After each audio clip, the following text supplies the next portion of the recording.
Times Square to Columbus Circle, the gaudiest, the most violent, the lonesomest mile in the world.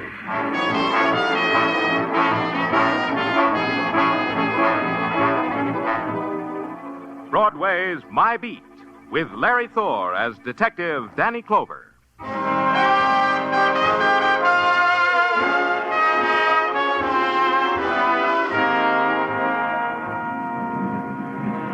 Broadway. It's a neon-lighted revival meeting that screams for the joy and the salvation. And it's a lonely path that sighs down into darkness. It's a fury of voices and stamping feet, or a cry that wanders and waits to be heard.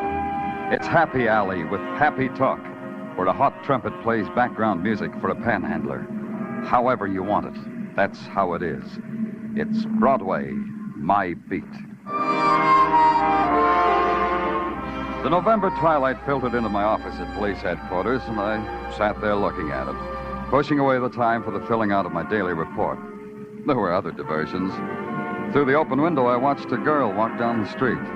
She wore a green silk dress that knew summer was over but didn't care.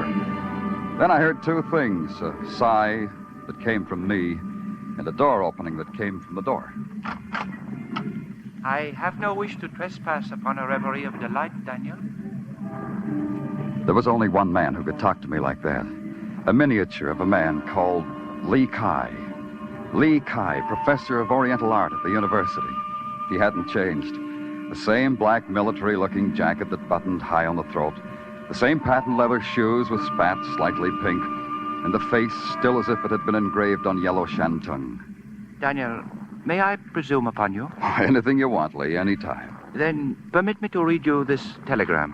Is that all? You could have presumed bigger. I shall, when you have read the telegram.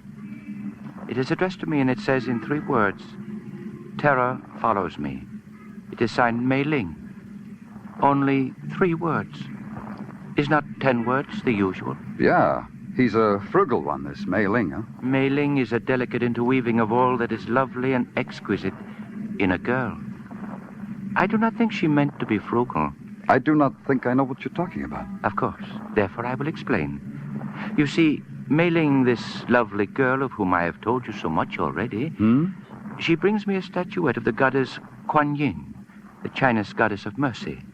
And among friends, there is no need for circumlocution. Of course. For what? Circumlocution, of course. Oh. The Kuan Yin was smuggled out of my bleeding China, Daniel. It is worth approximately $100,000. Mei Ling was bringing it to me. And now, in 3 words, terror follows her. You understand what I need of you? Not yet. I want you to meet Mei Ling's train at 125th Street at 8 tonight. She is in private car 23. You will give her the protection from the terror that follows her, Daniel. Oh, we have other departments for that, Lee. I could... But you are the friend department. No, Daniel?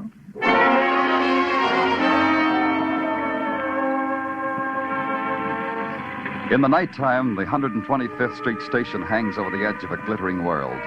Arrival and departure have a special meaning in the dark. There are shadows between everything, and the talk is always whispers.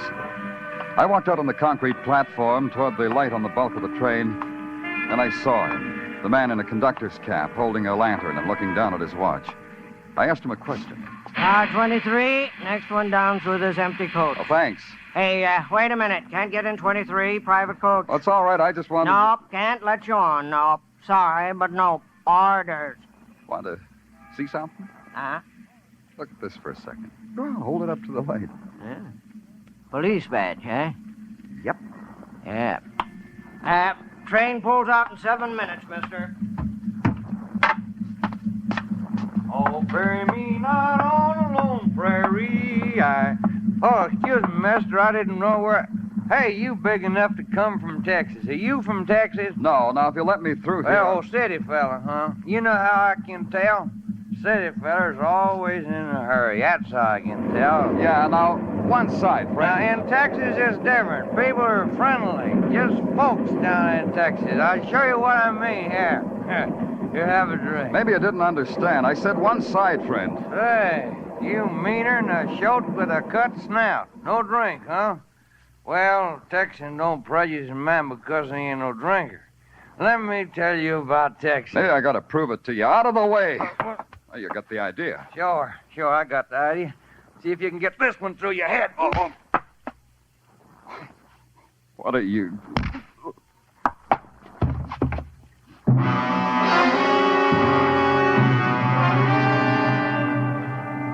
End of the line, all out. New York, Grand Central Station.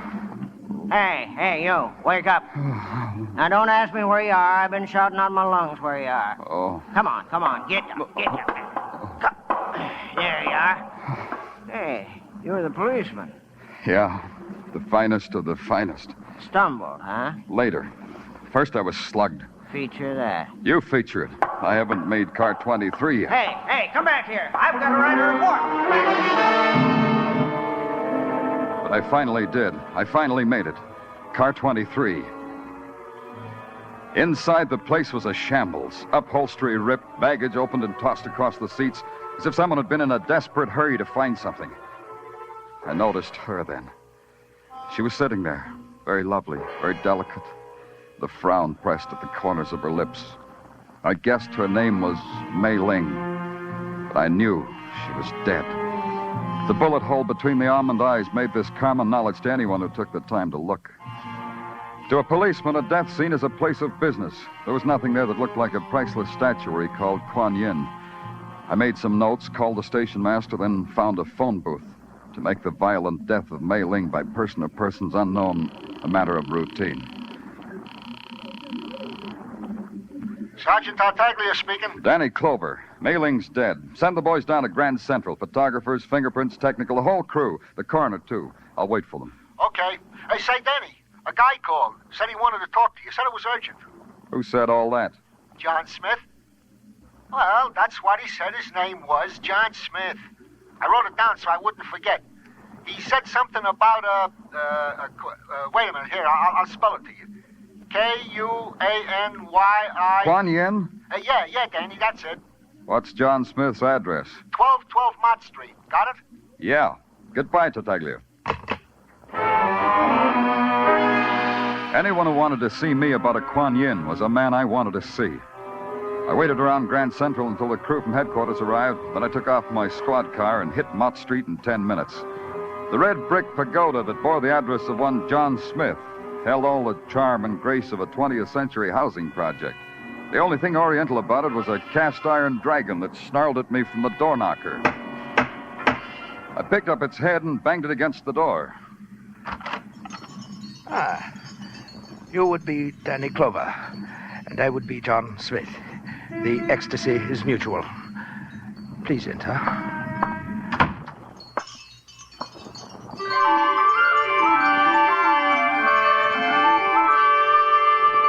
The thing that stood in front of me I didn't believe. It was a mound of flesh wrapped in a scented mandarin's robe. Perched on its shoulder was a small white monkey with enormous eyes that loathed me with an enormous loathe. John Smith looked like a fat crock of Ming pottery, but he talked as if he'd spent a lot of time tilling the good earth around Harvard. You admire my monkey, Danny Clover. Rest assured, he admires you. I hate him. Get him out of here. You are frank, Danny Clover. We shall get along splendidly. Now, run along to bed, Max. It's way beyond, you know. I'll tuck you in later, Max. Now go. Revolting beast, isn't he? I say that deliberately. It depends on your point of view. Me, I find all the answers to all the mysteries of eternity in Max's eyes. You gaze at my house. You like it? Yeah, looks like you've collected all the loot in China. Cozy, though. Spurious loot, Danny Clover. It's all fake. These statuettes, for instance, tourist stuff. And all this rubbish, nothing so delicate or so desirable as the Kuan Yin image, an evanescent image, a will-o'-the-wisp image. You don't say. Tell me more. I shall. A most intimate source in Hong Kong has revealed to me that the fabulous, the priceless Kuan Yin has vanished. Do you have a theory as to where she might be? Should I have a theory? I thought perhaps the eminent Oriental art expert known to both of us as Li Kai may have helped you formulate one. Your most intimate source operates in New York, too. I have other intimates. Besides Max? Try one from Texas. Texas? What is that, a person, place, or object? You know, I wouldn't know. Exactly. And now, Danny Clover, a word of caution. The Kuan Yin is a legend among my people, a fairy tale. Fairy tales are sometimes bloody. A most discerning observation. On a sensitive and intelligent mind, they can leave a most fatal scar. Sometimes not only on the mind. It's sweet the way you try to scare me. The Kuan Yin is a goddess of mercy and compassion. If you know where she is, may she watch over you. If you don't, we have nothing further to discuss. And now I must tuck Max in. Au revoir, Danny Clover. I shook his hand, watched him wince, then bowed out of his fat presence. John Smith was a man who would keep. Now there was one place I just had to go, to the university, to break the news to Lee Kai. It was at this time in my life that I exploded the myth that the thirst for knowledge never ceases. The door to the Arts and Science building was locked. It took me a half hour to find the night watchman, go through the policeman's badge routine, and get ushered to the self-service elevator. Wait a minute. Hey, wait a minute. Thank you. Thank you very much. I feel silly saying this, but... Floor, please? The third. Oh, good, me too. I've never seen you about the building. What are you in, arts or sciences? I never knew which. I'm Danny Clover, a policeman. Oh? Mm-hmm. And you're in... Seismology. I'm Professor Higgins. Professor? Oh, here we are. Third floor. Oh, yeah. You, were saying? I was saying Professor of Seismology with a question mark after it. What is seismology exactly? Exactly. It's that branch of geophysics which has to do with earthquakes and their attendant phenomena. Mm-hmm. Here's my lab. Good night. Oh, before you go, and in non-scientific terms, could you tell me where Professor Lee Kai's office is? Lee Kai? Yeah. How nice. In the Argo, any friend of his is a friend of mine. Now we'll shake hands. I'm glad to know you. I'll show you his office. You've known Lee Kai for a long time. Why, he slapped my... He was in attendance when I was born. There were no doctors nearby then. In China, Mr. Clover. In the interior. Oh, and from that moment on, you became interested in earthquakes and their attendant phenomena. Pretty nearly. Understand, Mr. Clover, I enjoy seismology. A girl can always make her way in the world with a good, sound knowledge of seismology, I always say. I always say the same thing. It does make for dull conversation, doesn't it? Well, Here's Lee Kai's office. Professor Kai. Professor Kai. Professor Kai!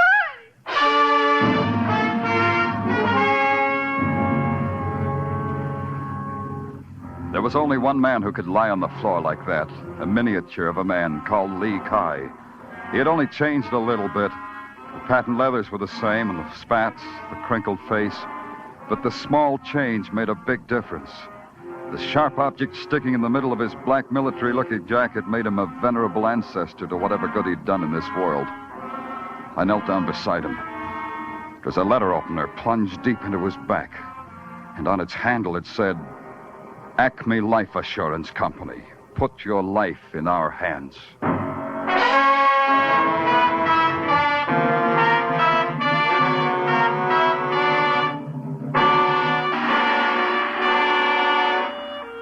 You are listening to Broadway's My Beat, starring Larry Thor as Detective Danny Clover.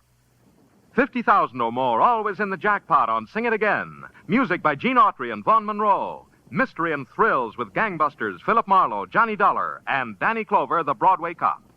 That's the one-way ticket to top fun on most of these CBS stations every Saturday night. This fall, when you hear them all on CBS, Saturday night promises top music, top adventure, and a chance at radio's top prize.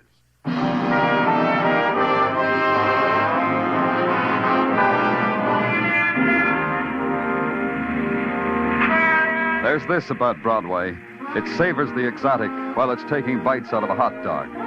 The deaths of Mei Ling and Lee Kai were duly reported for the next morning's newsstands, were scanned by the crowd while reaching for their respective mustard jars. Then Broadway went about its business. You can't blame Broadway. It's got too many other things to consider, like T formations and mass substitutions, the weather, and making a buck.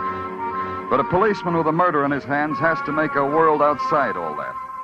Mine revolved about a specific Chinese statuette called Kuan Yin, and incidentally worth $100,000. It also included paying final respects. I took a ride down to a twisted alley off of Mott Street. The festivities for Lee Kai's funeral had already begun. Venerable Chinese ladies and gentlemen stood on the curb and with great ceremony lighted firecrackers and tossed them serenely into the air. As the body of Lee Kai approached, others tossed money into his open coffin to ensure his price of admission into heaven. Walking directly behind was a lady by the name of Higgins, Professor Kate Higgins. She was dressed in a mandarin robe, and her tears were the tears some enchanted princess might weep. There were only two, one under each eye, and each one a jewel. And then across the street through the procession, a face that I had seen once before in a train station brought me back. Pardon me. I'm sorry. Pardon. Tell me what Texas, kid. I got more time now. Who are you? Why leave a great place like Texas just to strong-arm a city fella? Take off, friend. They warned me about talking to strangers. In here, friend, in this alleyway where we can be far from the city's rattle. In here where we can be pards. In here. Take your hands off of me. Talk to me, pard. Who told you to slug me on that train? I can do it now without nobody whispering in my ear. Do it. Yeah.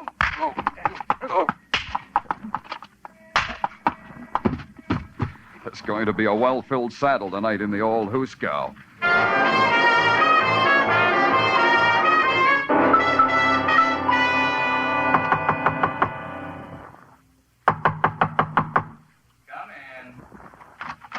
I was looking for Professor Higgins. This is her laboratory, isn't it?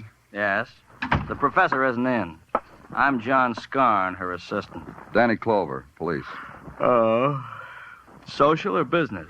I only ask because Kate has such various callers. Last week it was a gentleman peddling hot Persian prayer rugs. I got quite a seism out of him.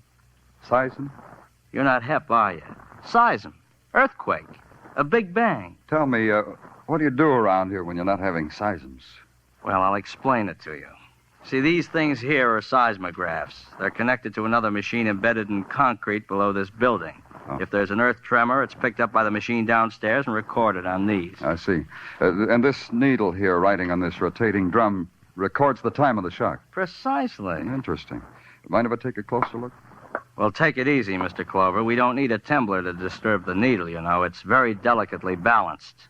It'll even record footsteps that come too close to it. What do you do with these recordings after you've got them? File them. Each recording is for a 24-hour period. Unfile yesterday's reports and send them to my office. Well, but... And do you get reports from other stations that do this work? Yes, every day, but... Send yesterday's, all of them, down to police headquarters. Now, see here... Mr. Scarn, you had your seism today? I'll send everything down just as soon as I can get them together. Good. And quietly. No one's to know. Another thing, Mr. Scarn. Who has access to this lamp? Why, just Kate and me. And, well, yes, the night watchman. Yes, we three. We have the only keys, I believe. Thanks. And Kate, Professor Higgins, where would I find her? Perhaps at her apartment. 125 Morningside Drive, I believe. Thanks again, Mr. Scarn.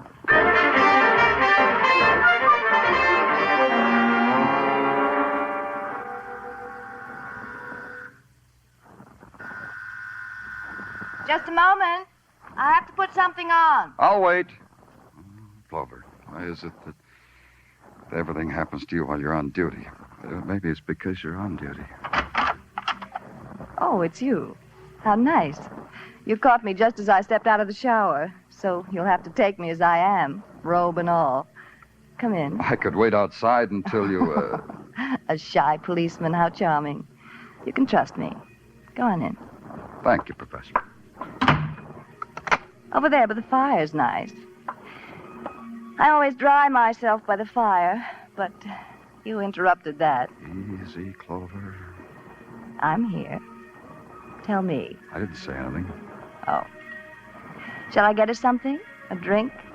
Do you object to the phonograph? Some men do, you know. I saw you at Lee Kai's funeral. I saw you, too. You're different now. You're not. That's right. I'm still thirsting for knowledge. So talk to me about things Chinese, Professor. The, Kuan Yin, for instance. For instance? A miraculous goddess believed by the Chinese to have only to kiss a wound to make it vanish. $100,000 a kiss. It's expensive healing. There are some who would pay more. 2 murders, maybe? More, if they have to. Yeah. You told me Lee Kai slapped you into the first breath you ever took. What else did he do for you? Everything. He was my father, my brother, my companion, my teacher. And, Mei Ling? I didn't know everyone in China, policeman. Nice policeman. And a man named John Smith? John Doe, yes.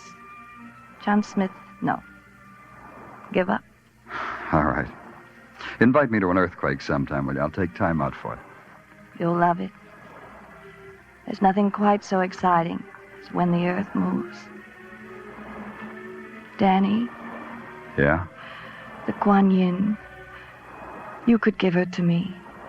I'm only a professor on a professor's salary, but I could think of some way to pay you for it. Oh? What makes you think I've got the Kuan Yin? Because Lee told me he'd gone to you. Because you found Mei Ling. Because it would have been simple for you to steal it from a dead girl. Yeah, it would have been. But you know, I didn't think of it. Also, she didn't have it. Now it's your turn again. Lee Kai would want me to have it. No one else. I'll make a note of it, Professor. Now, would you unlock the door, please? I promised Mother I'd be home early. Of course. There's frustration everywhere, isn't there, policeman? Nothing but frustration. I think I remembered to tip my hat. I know I remembered to get back to police headquarters. I hustled Sergeant Tartaglia off his fat comic book and sat down at my desk to go over the sheaf of seismographs I'd had Scarn send down. Not only were they dull reading, but for a long time they didn't make sense. I kept trying. You can talk, Tartaglia. Item 1, Danny. Have questioned the Texas cowboy in his cell. Mm-hmm. McGrath won't talk, won't open his mouth. Hey, in a Texan, this must be some kind of terrible disease. Okay, physician. Item 2. Item 2 is alibis, good and indifferent. At the time of Lee Kai's murder, John Smith was giving a dinner party. Assistant Scarn was calling a square dance. Hey, you know, Danny, they're fun. You ever been to one? Ask me sometime, Tartaglia. Yeah. Item 2 continued. Professor Higgins was to a movie. The night watchman checked in at a station the other side of the campus. Item 3. San Francisco Customs reports this Mei Ling never had no Kuan Yin. Tell me that again. The Kuan Yin Mei Ling was supposed to have. She never had it. Danny, this means 2 people was killed for something they didn't have.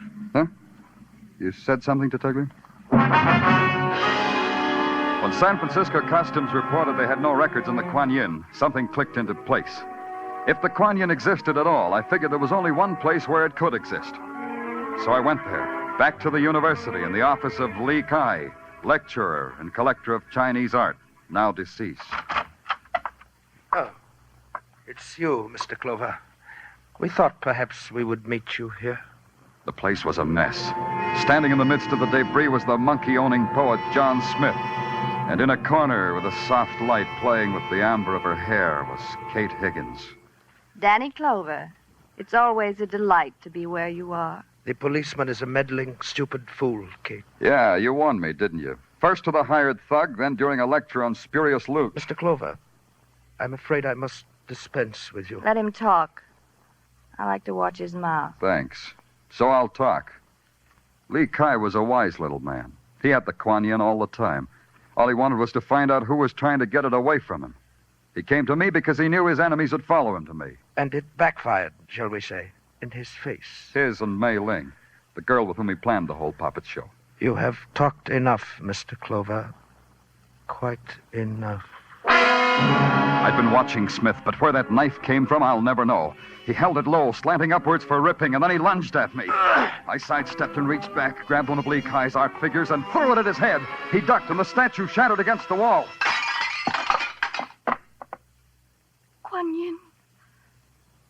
Kuan Yin. There it was, an ebony image shining with some inner light.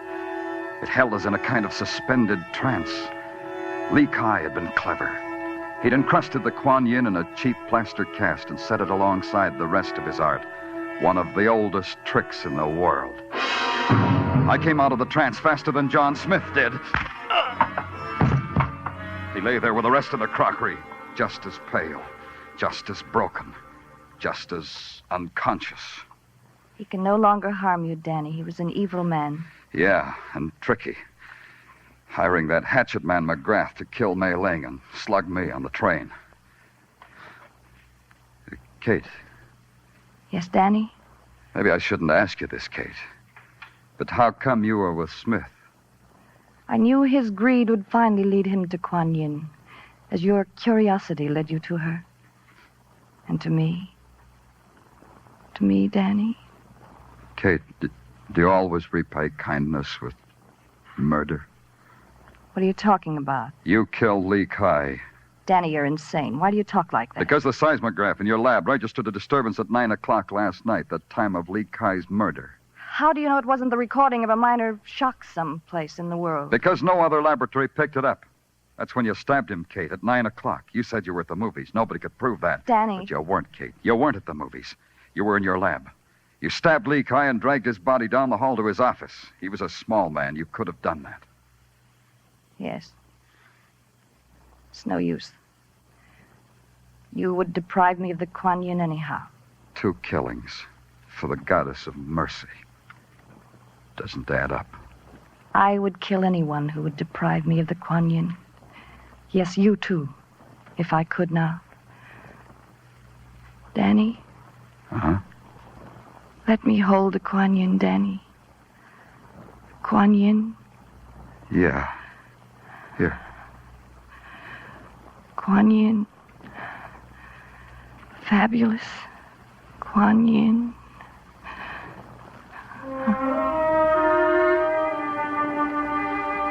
I watched her hand slide down the side of her cheek and her body go taut.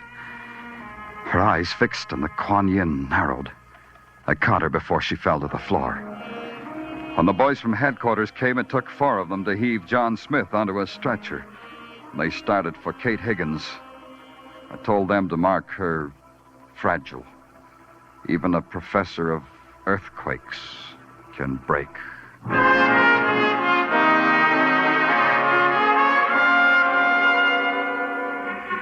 In the November sun, Broadway shimmers like some frozen city rising out of a frozen lake. It's clear, crystal clear, and its air is fresh and clean. You close your eyes because you know it's a lie. The easy laughter that snarls when your back is turned. The spectaculars that advertise the grave. The welcoming hand that turns to ice in yours. It's Broadway, the gaudiest, the most violent, the lonesomest mile in the world. Broadway, my beat.